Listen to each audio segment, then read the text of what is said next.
In the quiet suburbs of Boston, Massachusetts, golden leaves danced in the crisp autumn breeze, signaling the arrival of fall. Abigail Harper, now 62, stood at the wide bay window of her cozy living room, watching her granddaughter, Lily, play in the garden. At 9 years old, Lily was a spitting image of a younger Abigail, chestnut hair cascading down her back, sharp hazel eyes, and a kind heart that always put others first. Lily, come here, sweetheart, Abigail called softly. Lily paused her game, her laughter echoing as she ran to her grandmother. What is it, Grandma? She asked, her cheeks flushed from play. Wiping a bead of sweat from Lily's forehead, Abigail smiled warmly. How about I tell you a story from when I was young? It's not just a tale, it's our family's history. A lesson in life. Lily's eyes sparkled with curiosity as she nestled beside her grandmother. Tell me, Grandma, what were you like? Abigail took a deep breath, her gaze drifting to the horizon, and began to unravel a story sealed in her heart for decades. 40 years ago, in the bustling heart of Boston, 28-year-old Abigail Harper was carving her path as a rising attorney in a prestigious law firm. Her family's elegant brownstone in Beacon Hill stood as a quiet oasis amid the city's hum. Abigail's father, Henry Harper, 60, had recently retired as a literature professor at Harvard, his gentle wisdom a beacon in her life. Her mother, Margaret, 58, was a socialite who thrived on high society gatherings, her life revolving around status and connections. Abigail's younger sister, Charlotte, 24, was a charismatic but reckless graphic designer, more interested in nightlife than her career. The Harper household was a delicate balance of love and tension, with Abigail often caught in the crossfire of her mother's expectations and her sister's carefree attitude. One crisp October evening, the family gathered around the polished mahogany dining table, the glow of Central Park's autumn foliage visible through the window. Margaret, her voice brimming with excitement, said, Abigail, you'll join us at the charity gala next month, won't you? The Whitmores will be there, old money. Excellent connections. Abigail set her fork down, her jaw tightening. Mom, I've got a major case deadline. I can't. Margaret's smile faded, her tone sharp. That's a shame. Charlotte's going. She might catch the eye of someone important. The words stung, a familiar reminder of Margaret's favoritism toward Charlotte. Charlotte smirked, twirling her wineglass. Yeah, Abby, all work and no play won't get you a ring. Abigail cleared the plates in silence, her heart heavy. Only Henry's warm glance offered her solace. The next morning, Abigail and Henry strolled through Boston Common, the park's trees ablaze with reds and golds. Abigail hesitated, then confessed, Dad, sometimes I wonder if I belong in this family. Henry wrapped an arm around her shoulders, his voice steady. Abigail, you're extraordinary. I'm proud of you. Your mom and Charlotte have their ways, but you've got to follow your heart. Tears welled in Abigail's eyes. Thanks, Dad. It's just hard when they don't get me. Henry smiled, his eyes crinkling. Life's a long road, Abby. It's tough now, but you'll find your way. Keep walking your path. His words ignited a fire in her, a resolve to chase her dreams despite the family rift. Abigail threw herself into her work, taking on a high-stakes case defending a whistleblower exposing corporate fraud at a major tech firm. The case could make or break her career, and she poured her heart into it, earning respect from colleagues but widening the gap at home. Margaret grew increasingly irritated by Abigail's absence from social events, while Charlotte mocked her dedication. You're married to your job, Abby, Charlotte teased, rolling her eyes. What they didn't know was Abigail's secret. She was engaged to James Carter, a compassionate pediatrician and college friend. She kept their relationship hidden, fearing Margaret's judgment of James's modest background. One fateful day, as Abigail prepared for a crucial court hearing, her phone buzzed relentlessly. Engrossed in her work, she missed the calls until after the session. When she checked, her heart sank. Multiple missed calls from Margaret. She called back, her voice trembling. Mom, what's wrong? Margaret's reply was frantic. Abigail, it's your father. He fell down the stairs. We're at Massachusetts General. Panic surged through Abigail as she raced to the hospital. When she arrived, Margaret and Charlotte were already there. But the air was thick with tension. Henry lay in a hospital bed, grimacing from a severe hip fracture. The doctor's prognosis was grim. Mr. Harper needs surgery, and recovery will be long and challenging. Margaret clutched her purse, distraught. What are we going to do? Charlotte, unusually quiet, glanced at Abigail. Don't you have that big case? Abby? Abigail met her sister's gaze. Her voice firm. Family comes first. Charlotte. She resolved to balance her career and her father's care. A decision that would test her limits. Henry's surgery was successful, but his recovery was slow. Abigail juggled long days at the firm with nights at the hospital. Exhaustion creeping in. One evening, in the hospital corridor, she bumped into James. Abby, you look worn out, he said, concern etching his face. Are you okay? She sighed, her shoulders slumping. It's a lot, work. Dad, Mom and Charlotte not helping. I'm drowning. James placed a hand on her arm. You're not alone. I'm here. We'll get through this. His support was a lifeline, grounding her in the storm. But the storm grew fiercer. One night, a nurse's urgent call shattered the quiet. Ms. Harper, your father's condition has worsened. Abigail rushed to Henry's room, where doctors were working frantically. He's developed acute pneumonia, a doctor explained. We're moving him to the ICU. Abigail's heart pounded as she called Margaret and Charlotte. You need to come now. Dad's critical. They arrived, but their stay was brief. Their exhaustion evident. Abigail stayed behind, alone in the sterile hospital hallway, fear gnawing at her. As midnight approached, James appeared, sitting beside her in silence. I figured you'd be here, he said softly, taking her hand. Abigail's composure cracked, and she buried her face in his shoulder, tears falling freely for the first time. In his embrace, she let go of the weight she'd carried alone. Thank you, James, she whispered. I don't know what I'd do without you. He held her close, a quiet promise to weather the crisis together.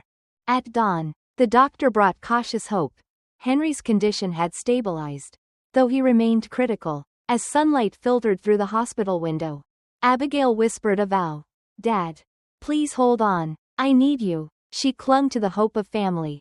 But deep down, she braced for the challenges ahead, knowing the bonds she cherished were about to be tested like never before. The autumn leaves had fallen, and the chill of winter crept into Boston as Abigail Harper stood in the shadow of her father's passing. The elegant brownstone in Beacon Hill, once a haven of warmth, now felt like a battleground.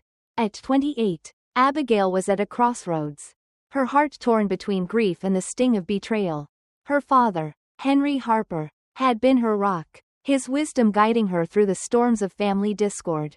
Now, with his absence, the fragile threads holding the Harper family together unraveled, exposing raw wounds and hidden truths.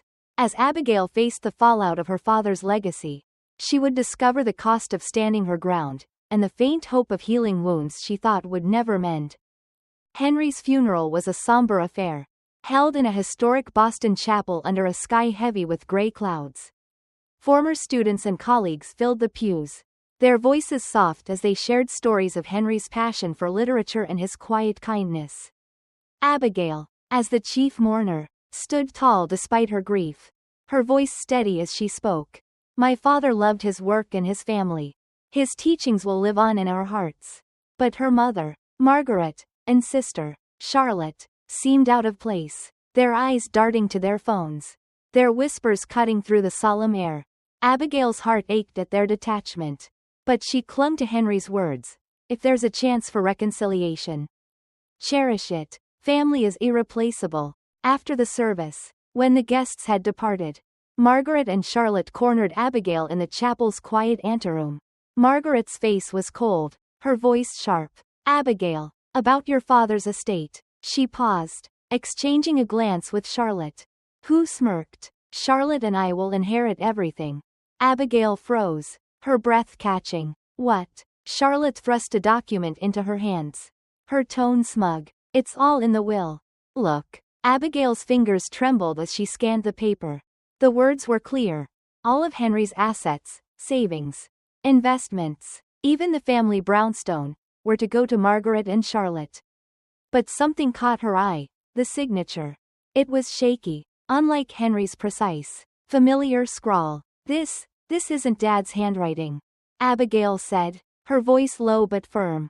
Margaret's face flushed. Nonsense. Of course it's his. Charlotte jumped in. Her words rushed. Right after Dad was hospitalized. We had him sign it. He agreed to leave nothing to you.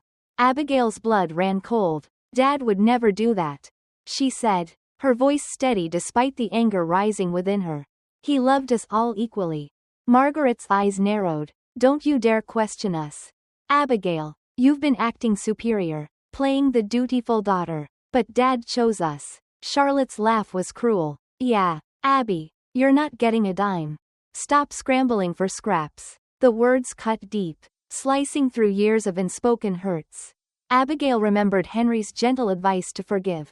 But in that moment, forgiveness felt impossible. I understand, Abigail said quietly, her voice like steel. If this is truly Dad's will, I'll respect it, but I'll have a lawyer verify it. Margaret's face twisted in fury. There's no need. It's done. Charlotte scoffed. Give it up, Abby. You're out. Abigail straightened, her resolve hardening. I can't stay here anymore. I'm leaving. Margaret's voice dripped with triumph. Good. Leave and don't come back. Abigail turned, her heart heavy but resolute. This is how you honor Dad's memory, she said softly, pausing at the door. I hope one day we can understand each other. For a fleeting moment, a shadow of regret flickered in Margaret's eyes. But it vanished as quickly as it came. Abigail walked out into the biting winter air, the door to her childhood home closing behind her.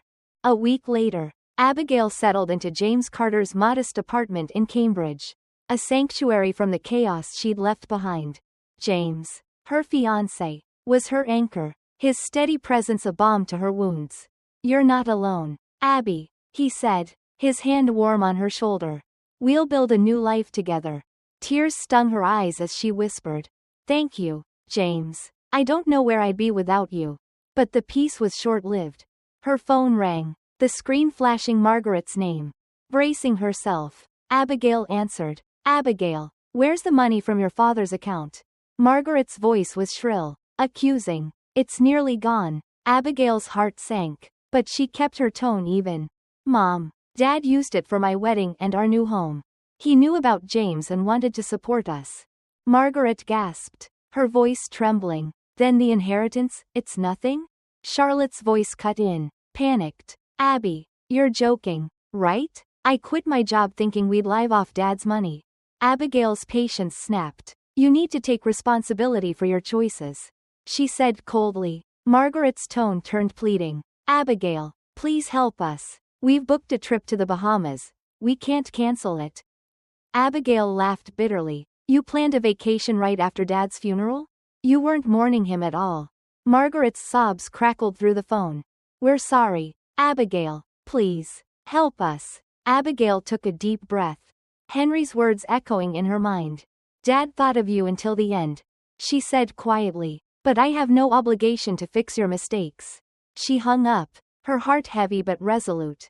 James pulled her close, his voice soft. You okay? She nodded. I'm free, James. It's over. Months later, Abigail and James stood in their new home, a charming townhouse in Somerville, purchased with the funds Henry had set aside. Their wedding was intimate, filled with love and quiet joy. At the altar, Abigail placed a photo of Henry, whispering, "Thank you, Dad. Your love carries me forward." Meanwhile, Margaret and Charlotte's lives unraveled. The lavish lifestyle they'd taken for granted collapsed under mounting debts. Charlotte, unable to return to her old job, bounced between low-paying gigs. Margaret, for the first time, faced the prospect of working to survive. Abigail heard snippets of their struggles through mutual acquaintances. A pang of sympathy stirring but quickly fading. 5 years later, Abigail and James walked hand in hand through Boston Common, the spring air vibrant with new life. We're happy, aren't we? Abigail said, squeezing James's hand. He smiled. More than I ever imagined. She looked skyward, feeling Henry's presence. I think Dad's watching us. James nodded. He always wanted your happiness. Her phone buzzed. An unknown number. Hesitant, she answered. Is this Abigail Harper? A young voice asked. Trembling. I'm Emily, Charlotte's daughter. Abigail's breath caught. She hadn't known Charlotte had a child. Mom's in trouble. Emily continued. It's money. I don't know what to do. Abigail's heart wavered. Old wounds resurfacing. I'll see what I can do, she said softly. Hanging up, James looked at her, his eyes gentle. What will you do? Abigail sighed, gazing at the blooming trees. I can't forgive them fully. But I can't abandon them either. Dad would want me to try. In 2024, at 62, Abigail sat with her granddaughter Lily in their suburban garden. The flowers a testament to years of healing. Grandma, what happened next? Lily asked, her eyes wide. Abigail smiled, her voice warm. It took time, but we mended things with Grandma Margaret and Aunt Charlotte. They learned from their mistakes. And we found a way to care for each other again. Lily's face lit up. Forgiving sounds hard. Abigail nodded, stroking Lily's hair. It is, sweetheart. But it frees your heart and opens doors to new bonds. Your great-grandfather taught me that. Along with staying true to yourself. She opened a family album. Its pages filled with photos of joy, sorrow, and reconciliation. This is your great-grandfather Henry, she said, pointing to a smiling face. His love still holds our family together. As the sun set, casting a golden glow over the garden, Abigail took Lily's hand. Life will challenge you, Lily, but you're never alone. Believe in your family, in yourself, and cherish those you love. That's the path to happiness. Lily hugged her grandmother, her voice earnest. I'll be strong and kind like you, Grandma. Tears of gratitude welled in Abigail's eyes as she felt Henry's warmth envelop them. Thank you, Dad, she whispered. The legacy of love he left behind would guide their family into the future. One step at a time.